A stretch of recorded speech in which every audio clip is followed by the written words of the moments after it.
ఈ రాష్ట్రంలో ఏ ఒక పథకాన్ని ఆరోగ్యశ్రీ గాని రాజశేఖర రెడ్డి గారు ప్రవేశపెట్టిన అన్ని పథకాలని నీరుగారుస్తూ ఉంటారమ్మా. ఈ కూటమి ప్రభుత్వం, ఈ ప్రభుత్వం దౌర్జన్యాలు, రౌడీజాలు ఎక్కడ చూడు ఇండ్లనే కాల్చేస్తా ఉన్నారమ్మా. మన కుప్పంలోకి పోతే నామినేషన్ వేసేదానికి ఒక మహిళ గీతాని భగవద్గీతలో తీసినామమ్మా. ఒక బిడ్డ, ఆడబిడ్డ బట్టలు ఓడి తీసింది భగవద్గీతలో మేము విన్నాం. కానీ నా కళ్ళెదురుగా కుప్పంలో ఒక ఆడబిడ్డని జుట్టు పట్టుకొని నా కారులో నుంచి లాక్కొని ఎక్కడికో లాక్కొని వెళ్తా ఉన్నారమ్మా. ఎక్కడో చంద్రగిరిలో ఉండే మన చంద్రబాబు నాయుడు గారు కుప్పంలో పోటీ చేయొచ్చు, కానీ అక్కడే పుట్టిన ఒక మహిళ గీత, ఆమె నామినేషన్ కూడా వేసుకునేదానికి లేకుండా నా ముందర జుట్టు పట్టుకొని లాగి మరీ కొట్టినారమ్మా. అంటే ఈ ప్రభుత్వానికి మించి ఆ ప్రభుత్వం, ఆ ప్రభుత్వానికి మించి ఈ ప్రభుత్వం రౌడీజం ఎక్కువైపోయింది. ఈ రోజు రాష్ట్రం మొత్తంలో అమ్మా శాంతి కావాలంటే సిరిమలమ్మ రావాలి అనే స్లోగన్ తీసుకున్నారమ్మా.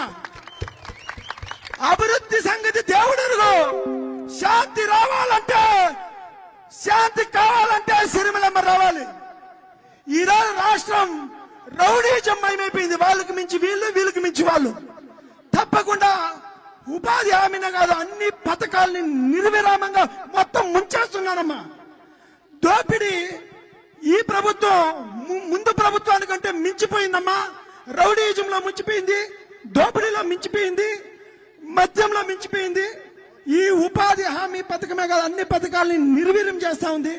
సాక్షి 2 కోట్ల రూపాయలు నిండు చెరువులో వచ్చేసిందన్న వాళ్ళు 2 కోట్ల రూపాయలు దోచుకున్నారమ్మా. ఇట్లా తప్పకుండా పాలన సంగతి దేవుడెరుగు. మనకి శాంతి కావాలంటే రాష్ట్రంలో శర్మిలమ్మ రావాలని ప్రతి ఒక్కరూ వచ్చేసి ఎదురు చూస్తూ ఉంటారమ్మా.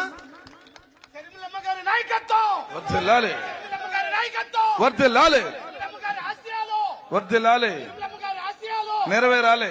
రెడ్డి బిడ్డ వస్తుందని చూడాలి అని, వినాలి అని గ్రామం మొత్తం తరలి వచ్చింది. మీ పనులు మానుకొని నా కోసం మీరు సమయం చేసుకొని వచ్చారు. ప్రతి అన్నకు, ప్రతి తమ్ముడికి, ప్రతి అక్కకు, ప్రతి చెల్లికి, ప్రతి అమ్మకు, ప్రతి అయ్యకు మీ రాజశేఖర రెడ్డి బిడ్డ శిరస్సు వంచి చేతులు జోడించి మనస్ఫూర్తిగా నమస్కరించుకుంటోంది.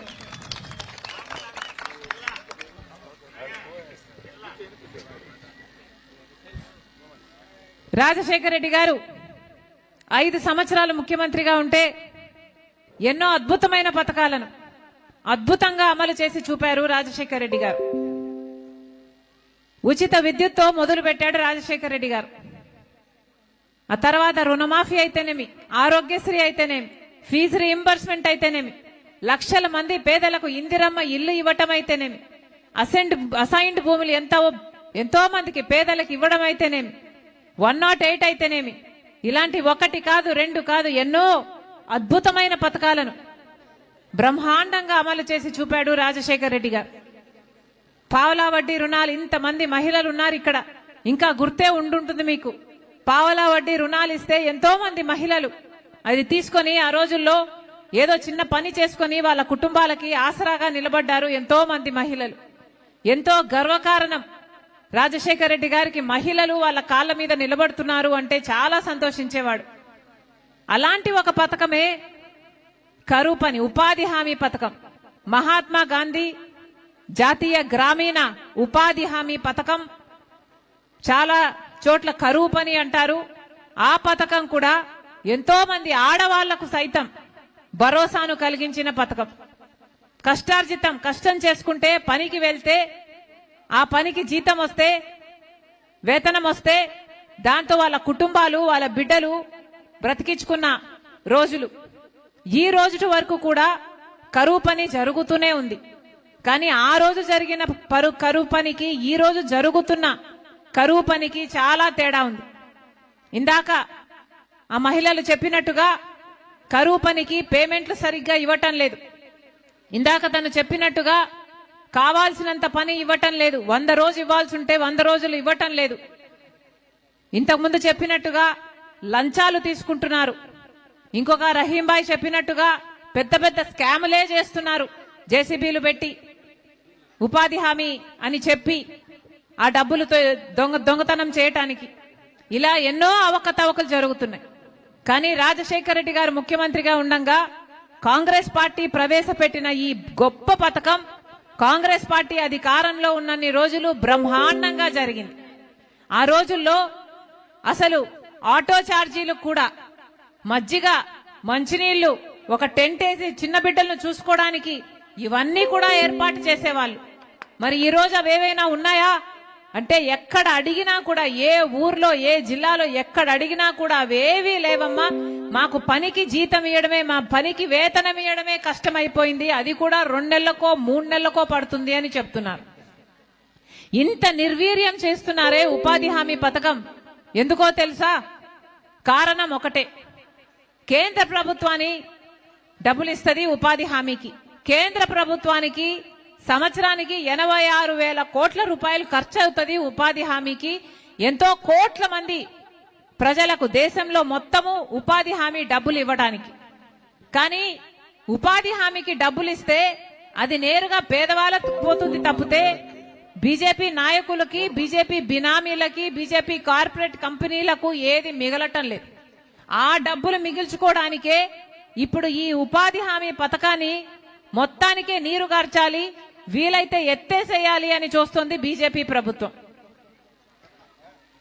మహాత్మా గాంధీ పేరు పెట్టుకున్న ఈ ఉపాధి హామీ పథకానికి బీజేపీ పార్టీ ఆల్టర్నేటివ్ గా ఇంకొక పథకం తీసుకొస్తుంది, విబి గ్రామ్ అని. ఎలాగైతే మహాత్మా గాంధీని ఆర్ఎస్ఎస్ సభ్యుడు గాడ్సే చంపేశాడో అలాగే మహాత్మా గాంధీ పేరు పెట్టుకున్న ఈ ఉపాధి హామీ పథకాన్ని కూడా బీజేపీ నాయకుడు మోడీ చంపేస్తున్నాడు. గాడ్సేకి మోడీకి ఇద్దరికి పెద్ద తేడా లేదు. ఎందుకంటే ఇద్దరు మహాత్మా గాంధీ ఆశయాలను చంపేస్తున్న వాళ్లే. అసలు కాంగ్రెస్ పార్టీ తెచ్చిన ఉపాధి హామీ పథకానికి ఎంతో మందికి భరోసా కలిగించింది. ఎందుకంటే అదొక హక్కు. ఏ గ్రామంలోనైనా ఎవరైనా నాకు పని కల్పించండి అని అడిగిన 15 రోజుల్లో గ్రామ పెద్దలు పని కల్పించాలి. అలా 100 రోజులు పని కల్పించాలి. సంవత్సరంలో పని చేసినందుకు 15 రోజుల్లో బిల్లులు చెల్లించాలి. ఇది చట్టం చెప్తుంది. కానీ ఇప్పుడు బీజేపీ తెచ్చే కొత్త చట్టంలో, బీజేపీ ఉపాధి హామీలో అసలు ఇంకా ఇవేవి హక్కుగా అడిగేదానికి అవకాశమే లేదు. ఎందుకంటే వాళ్ళు చెప్తారట ఎక్కడ ఏ పని చేయాలి అని, వాళ్ళు నోటిఫై చేస్తారట ఏ గ్రామంలో ఏ జిల్లాలో పని జరగాలి, ఎక్కడ పని జరగకూడదు, ఎప్పుడు జరగాలి, ఎప్పుడు ఆగిపోవాలి అని కేంద్ర ప్రభుత్వం చెప్తుందట. ఇది ఎక్కడి న్యాయం అని అడుగుతున్నాం. అంతేకాదు మహాత్మా గాంధీ ఉపాధి హామీ పథకంలో ఇంతకు ముందు ఉన్నట్టుగా గ్రామంలో పనులు జరిగేవి.